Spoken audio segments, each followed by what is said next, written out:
Waheguru Ji Ka Khalsa, Waheguru Ji Ki Fateh. Welcome to this segment of Coach Gurbani's a-sabad-a-day.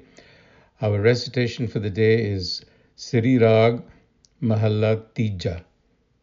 Dhan Janani Jin Jaiya, Dhan Pita Pradhan, Satgur Sev Sukh Paya, Vich Ho Gaya Guman, Dar Sevan Sant Jan Khade, Payan Guni Nidhan, ਮੇਰੇ ਮਨ ਗੁਰਮੁਖ ਧਿਆਏ ਹਰ ਸੋਏ ਗੁਰ ਕਾ ਸ਼ਬਦ ਮਨ ਵਸੈ ਮਨ ਤਨ ਨਿਰਮਲ ਹੋਏ ਰਹਾਓ ਕਰ ਕਿਰਪਾ ਘਰ ਆਇਆ ਆਪੇ ਮਿਲਿਆ ਆਏ ਗੁਰ ਸ਼ਬਦੀ ਸਾ ਲਾਹੀਐ ਰੰਗੇ ਸਹਿਜ ਸੁਭਾਏ ਸੱਚੈ ਸੱਚ ਸਮਾਇਆ ਮਿਲ ਰਹੇ ਨ ਵਿਛੜ ਜਾਏ ਜੋ ਕਿਛ ਕਰਨਾ ਸੋ ਕਰ ਰਿਹਾ ਅਵਰ ਨ ਕਰਨਾ ਜਾਏ ਚਿਰੀ ਵਿਛੁੰਨੇ ਮੇਲੀਅਨ ਸਤਿਗੁਰ ਪੰਨੇ ਪਾਏ ਆਪੇ ਕਾਰ ਕਰਾਏ ਸੀ ਅਵਰ ਨ ਕਰਨਾ ਜਾਏ ਮਨ ਤਨ ਰੱਤਾ ਰੰਗ ਸਿਉ ਹਉ ਮੈਂ ਤਜ ਵਿਕਾਰ ਅਹਨਸ ਹਿਰਦੇ ਰਵ ਰਹਿ ਨਿਰਭਉ ਨਾਮ ਨਿਰੰਕਾਰ ਨਾਨਕ ਆਪ ਮਿਲਾਇਨ ਪੂਰੇ ਸ਼ਬਦ ਅਪਾਰ. Now, the first couple of lines in this passage lend themselves to two relatively different interpretations, one dealing with the inner world and the other with the external relationships. The internal meaning instructs the mind on the method of union with the higher self, Dhan Janani Jin Jaiya, the one that gives birth to, the one that births, here referring to the intellect, the buddhi, Dhan Pita Pradhan. Pita usually refers to the supreme God, but here it is referring to the supreme quality of contentment, Pita Santok. Satgur Sev Sukh Paya Vichon Gaya Guman. So rich in excellences is that creative womb or wisdom or intellect, if you will, which adopts the foremost quality of contentment and then births or gives rise to its own higher awareness. And this is done by attaching to the Satgur, the principle of knowledge. And by doing that, self-conceit, the ego, was lost, and sukh, which we have translated as balance of the mind as opposed to happiness, is achieved. Because Gurbani is not really concerned about day-to-day, ordinary, moment-to-moment happiness and unhappiness.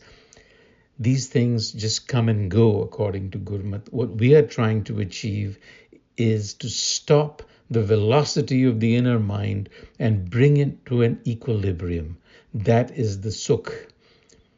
And it requires contentment to reach that balance. So in other words, if you are to walk in hukum, contentment is the primary quality that you need in order to bring the mind to this balanced state. Now, a lot of translations have taken these lines to mean, to suggest at least, that blessed is the mother who birthed the disciple, the Sikh, and blessed is the father, who is the foremost, meaning necessary. The union of mother and father is necessary to birth the disciple Sikh, who then served the Satgur and lost self-conceit. In other words, achieved the goal of sukh, the balance of the mind. We will leave it to the reader to decide, but our own bias is to go with the internal meaning. Because remember, Gurbani is really teaching us internal engineering, if you will. It is how to actually anchor into your inner environment so that your outer environment can be navigated. It is like a ship that you're on and you need an anchor or a boat, if you will, and you need the sails to be in line. Otherwise, things don't work out. So the central message, though, in this passage is like the previous messages. It leaves absolutely no doubt. Mere man gurmukh tyay har soe. My mind, turn to the Gur and find the self. Gur ka sabad man vase, man tan nirmal hoy. Turn to the Gur, then absorb the instruction of that wisdom. Gur ka sabad man vasaye, the instruction of that mess. And with that, what happens is the stain of ignorance, ego. Ego is like a blind spot that actually restricts your perspective. And because it restricts your perspective just to the ego, to the boundaries of yourself, you act out of ego. And that causes all the problems. So the stain of ignorance will be removed when you absorb Gurmat. And what does that do? It gives you clarity of vision. And that is what we need to do. And now turning to the Gur, therefore, is the absolute spiritual requirement in order to progress on the path of Sikhi. However, there is a word of caution.